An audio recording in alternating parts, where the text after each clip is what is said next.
friends, welcome back to my channel.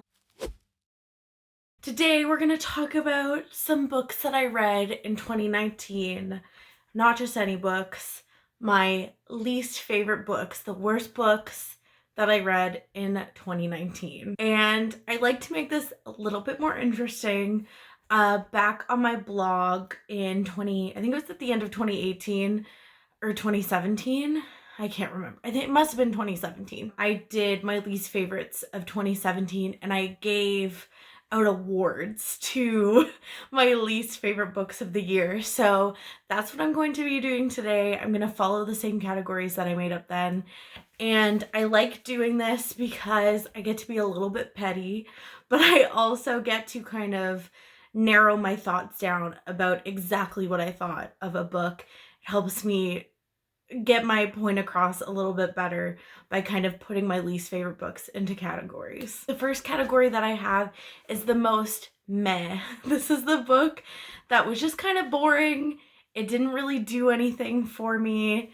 I just felt meh about it. And in the case of the book I'm about to show you, I put it in this category because I felt very half and half about it. It was great, but it was also not great. And the book I'm putting as the most meh is Red River Girl by Joanna Jolly. This is a true crime book about the death of Tina Fontaine. She was a teenage Indigenous girl living in Winnipeg. And so obviously I think this book is really important. It talks a lot about missing and murdered Indigenous women, but I've put it in this category because I felt like it didn't do enough. It was just meh.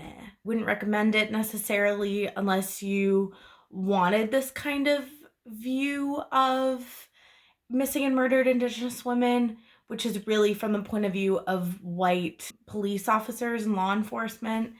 And the author of this book isn't even Canadian or Indigenous, which I think really skews the story. It's mostly from the point of view of the lead detective on Tina Fontaine's case.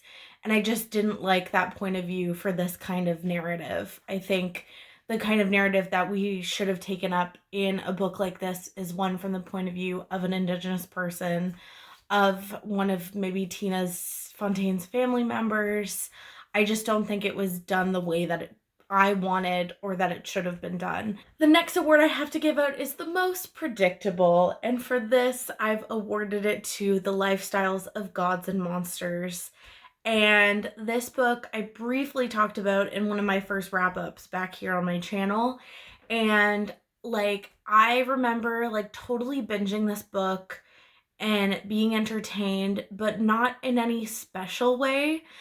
It was everything that happened I saw coming first. And when books are predictable, it's not necessarily a bad thing, but when they're predictable to the point that the story becomes extremely mediocre, I think that becomes a real fault to a narrative. This book had so much potential, so I think I was also kind of disappointed by it. I was expecting this weird, punk world dystopia where Greek gods and goddesses and characters and their stories are still roaming around the earth, but it's taking place in this technology driven world. It's like the Kardashians meet Helen of Troy, right? And I think it just totally missed the mark for me. It's not what I thought it was gonna be, and it was extremely predictable. The next award I have is the one that makes me laugh the most, and I've made this award the biggest waste of time. And for this category, I've decided to give it to War of the Worlds by H.G. Wells. This book was such a waste of time. I read it for one of my classes, and in that perspective, I think it was even more of a waste of time for me because this book did not do anything for me. I think the beginning of it was fun and cool, where you get to see aliens taking over the earth. It felt very the guy who didn't like musicals, and then it just got boring as hell. I understand the merit of this story and what it's done for the world of sci-fi literature. I get it, but it was so boring. It was such a waste of time. I gave it 2 stars. it wasn't for me. The next award I have to give out, I'm so disappointed because it is the most disappointing.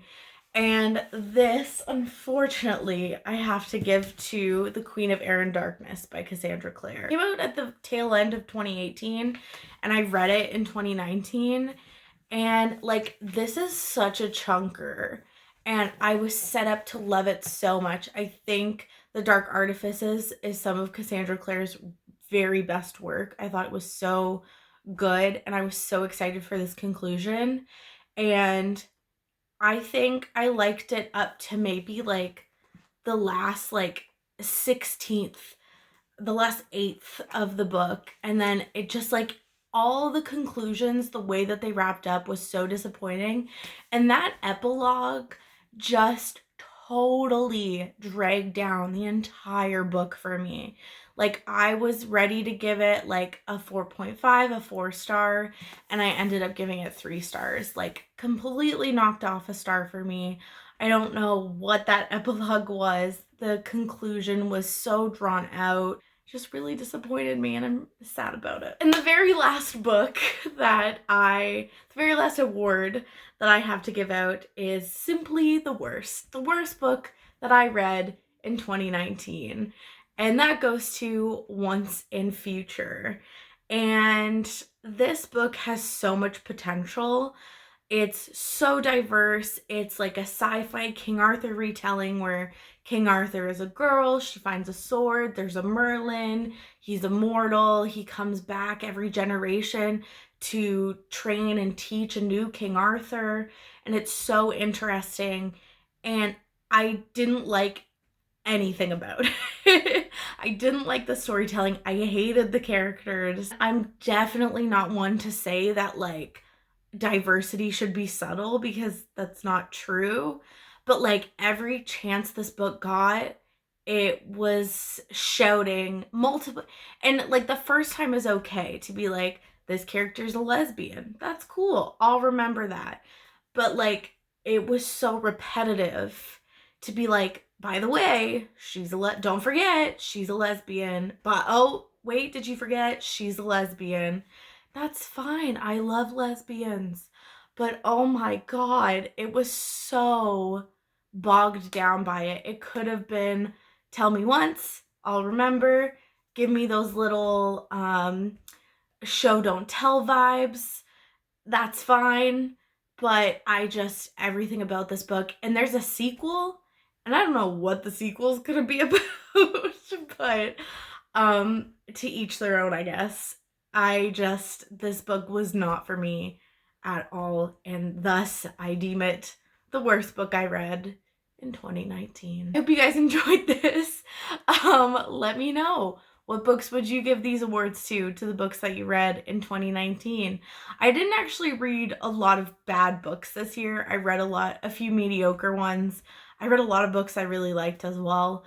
But I did read a lot of mediocre books this year, and this is just what stuck out to me to tell you about, to award my worst of awards to. So I hope you guys enjoyed this. Hit me up down below, let me know what you think, and I will see you next time.